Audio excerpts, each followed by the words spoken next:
hello, it's Tim from Echo, and I'm very excited to have one of our partners here, Jelena Simjanovic. As a fully remote team that Echo has started, it's very exciting to be here with someone in person. So maybe we can kind of start with, why we partner, right? So I've known Jelena for a while, and one of the key things about Echo is impact. And Jelena, as you'll hear today, has done a lot of work in sustainability, in combating climate change, and making a positive impact on the planet. But maybe we can start with how we met, right? This was a while back, 2009, at UC Berkeley. And I remember I was doing my MBA at that time, and one of my classmates, Ryan Hanley, who's now the CEO of Equilibrium, said, "Oh, you got to meet this person, Jelena. She's also from Serbia. She's great." And then how did it go from your side? From my side, it was my classmate. So I was at Energy and Resources Group at the time, and it was my classmate Zoe Chafe. She's now at C40 Cities, and she was. You guys were taking a class together, and she was also like, "Oh, there's this really great guy. He's from Serbia. You need to meet him." But I think it took a while before we met because they were trying to match us, and like it just didn't work. It was a busy time doing our programs at Berkeley. Yeah. Perfect. So maybe to start talking a little bit about you. One thing that we always talk about at Echo is our why statement. So why do we do the work that we do? And maybe you can share a little bit about that yourself, and what drives and motivates you on a day-to-day basis. Yeah. So I studied, I don't know if you know, but I studied Japanese also in high school, and then I studied it for my undergrad. So I was trying to find anything and everything related to Japan, and at the time, for me, even Kyoto Protocol was related to Japan. And I remember sitting in my living room, looking at watching the discussions, and it was the first time when I heard about climate change, and I understood that it's a problem, and I was so blown away and scared, frankly. Yeah. I was like, oh my God, this is what I want to do in life. And it was really like, it was a click. It was like, I want to work on climate change. I want to make this better. Now it's really cute when you're 16, you think, I just need to grow up and like finish university and then I'm gonna handle it. But here we are 30 years later, still working on it. I think that's the point, right? It does take a village. No single person can do it themselves. Yeah. And I think that's why partnerships are important, because, especially in energy, large infrastructure projects require multiple stakeholders to complete them. Many stakeholders. Perfect. And do you want to talk a little bit about your background? I know you have a fascinating background across, 3 continents.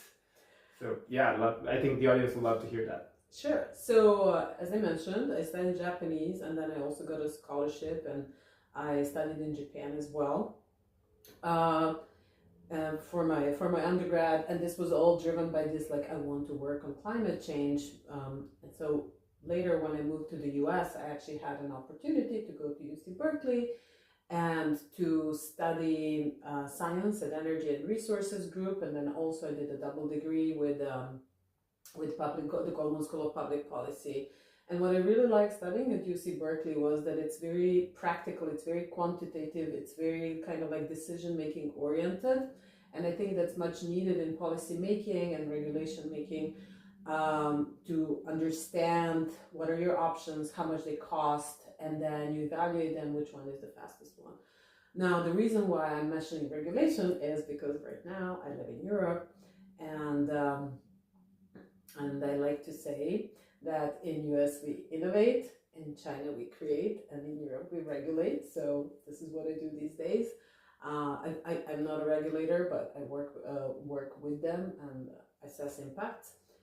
And at the beginning, while I was still in California, I was lucky to get hired by the Attorney General's office to design a part of their cap and trade system related to linking to, actually not to design, to figure out how to link California cap and trade system to other emissions trading system in the world. So we're talking 2008, and at the time it was only EU ETS, so the system existed only in Europe, and the other countries around the world or entities around the world were thinking about that. So for this reason, I communicated pretty often with the European Commission to understand, what worked for them, what didn't work for them, because with the emissions trading systems, you have to adjust them to the economy, energy market, industry, and so on.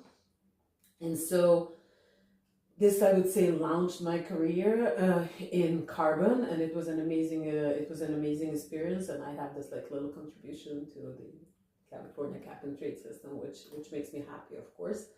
But also, and then I worked worked for several years in data analytics for carbon, business development for data platform, like understanding forecast, developing forecast analysis around impacts on different industries, companies, and so on. But during this work, I realized I want to work on technology, because it became apparent to me that with a cap and trade system, you can reduce only as much, but unless you have clean tech, unless you have alternatives, it's very difficult to reduce emissions. And as I mentioned, like I got familiar with how EU works while I was working with the Attorney General's office, and this is how I moved from San Francisco to Brussels to Belgium. I moved to Europe to work on carbon capture and storage. And then since I worked on different types of technologies and on renewables, and then also like reducing emissions in the transport sector, reducing emissions in the building sector. And this is one thing that I really believe, I feel like often we discuss one little part of the, for me, like my driving thing is like, how do we reduce greenhouse gas emissions, period. Like this is always like, and then I've been working on this from different That's your North Star, yes. Yes, thank you. And so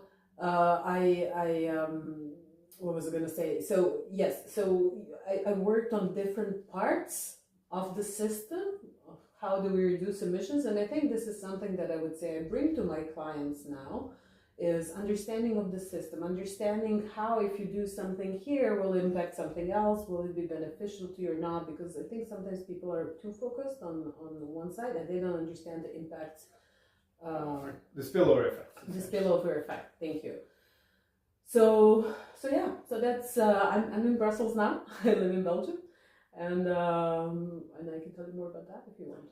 Yeah, so as someone, motivated by the Kyoto Protocol and life in Japan through UC Berkeley and setting up cap and trade in California, and now working in Europe on renewables, energy storage, and these truly clean technologies, your whole career has been about the impact on the environment. But let's maybe fast forward a little bit to today and to talk about your current consulting practice. What's the type of work that you do, what type of clients do you work with, and what drives the motivation and impact on a day-to-day basis. Sure. So I moved to Brussels 11 years ago, and then I jokingly said, like, Europe regulates, but it's not as much of a joke. Actually, this is a center of European regulation. The European Commission there is so on, so you have to adjust. Although I did business development and product development before, once I moved, I had to kind of adjust to the market. And what I do is actually I do 4 things in my practice. So one is pure regulatory analysis, understanding impacts on whatever you do, on your product or on your business, because regulation does evolve. It's becoming stringent and stringent, and so you need to understand how are you going to change your production, or how you're going to adapt to it and be compliant. Then the second thing is Europe is actually the biggest funder of research and development projects in the world. They give billions and billions of euros for all kinds, not only clean tech, but like for everything. And so there's a good amount of European funds available for different companies, different industries. And what I do for my clients is I navigate this for them. So I kind of like, if they're completely new, then I explain to them like, okay, which funds they're eligible for, which are more likely to get than others, and so on. With some clients, that's where it ends. With some, I write project applications for them. For some, I make consortium because a lot of this funding requires you to work in partnerships. Yes, so yeah, so indeed. you have to, and there are different rules of how this is to be done. So this is all what I do for clients. This is number 2.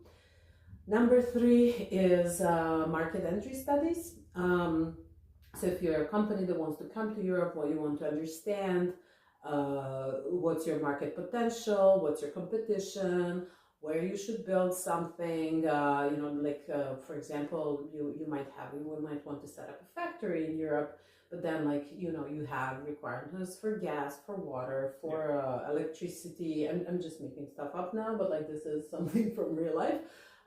And then, different countries would have different subsidies and funds and so on. So this is all what I do. I help clients with that. And then the 4th thing that I do is sustainability strategy. So if you have a business and you want to set up a sustainability strategy, you want to make your production one day net zero, or you want to make it carbon neutral, or you want to have better overview of what's happening in supply chains, or you want to set up some requirements for your suppliers. These are things that I work with people on, and I think 4 things is enough to to do. To summarize, yes. And you worked in Europe, you worked in the US, you worked in Asia. Do you want to maybe just compare this, especially from an energy lens? For I think our audience would love to hear some of the differences, some of the similarities, and help navigate around those complexities. Sure. So I would say the thing that connects all places is competition. There's a lot of smart people with a lot of ideas, a lot of companies, and it is a very competitive landscape in all 3 continents. Now, what's different? For me, what is different is in the US. The US, I would say, is most open to taking risks. So it has the biggest venture capital ecosystem. People are risk takers, and they're willing to take their chance on projects and kind of make it big. You will lose 9 times, 10 times. You will find your unicorn. This is something that doesn't happen as much in Europe. So there is a VC world, much smaller. I think it was something I looked up the statistics once. I think it was 4 times smaller. And so there's no culture of taking the risk. Yeah. And I think things in Europe move much slower. And then also I would say one challenge in Europe is you have to there are things that apply to every European state, because it's not a country, it's a union, right? Exactly. And then there are things about your products or requirements or production or whatever, or innovation that applies to all states. Okay. And then sometimes it's better in one country than in another, and so these are also things that I help clients with, figure out where is the best place for you to land. So I would say this is different from the US, where in general things move faster. What about South Korea? South Korea is very focused, and I started going to South Korea for work. I think the first time was in 2011. And then within 10 years, it's unbelievable what this country achieved. But it's very different, I would say. I don't want to say it's centralized, but it's kind of more strategic and planned. Long-term planning. I would say I saw a lot of innovation within companies. Great. Tribal. But then on the state level, it's been very structured. But I do... I studied Japanese. I wish I studied Chinese as well. I haven't worked in China, but since I work in clean tech and batteries and so on, the progress and the innovation that the Chinese have is amazing. And I think this is something that if Europe and the US don't change sometime soon, they will really lose on the innovation game. because China also has scale, right? Yeah, yeah. And then it's, I think when it comes to clean tech, there's a lot of room for improvement for US and EU to speed things up. Yeah. And to organize themselves. So. Perfect. So maybe to kind of wrap things up, do you want to talk a little bit about one or two of your favorite consulting projects, what you liked about them, and some takeaways, challenges? Sure. So I think I've been really lucky. I worked mostly on projects that I liked. I think it was really a draw of luck because this is not what I hear from people. I always like my clients. I worked on cool projects. I picked them. It's a little bit of it's a little bit of like a box. You open it, you don't know what you're gonna get, but you can make a very educated guess. So I was lucky. I guess I was making good guesses. But I would say my favorite project was at the Hoover Institution. So it was led at the time by George Shultz, who's this amazing figure in the U.S. politics and history, and he was visionary. So now everyone talks about distributed power generation and security and so on. He talked about this 15 years ago. Yeah. And so he put together an interesting group of people, and I was one of them, to write a book on distributed power generation in the US. So how would you transition the US energy system? And so the group was a person from the Hoover Institution, myself, then we had a venture capital company partner. We had a partner from a leading energy consulting firm, and then we had US military. And so we could not be more different one from another, but we had this shared goal because we all believed in the project and we all liked the project, and each of us had compatible skills in how we were to work on this book. And we wrote the book in 3 months, which I think is unbelievable. But the book was cool and it was well received. It was published. What's the name of the book?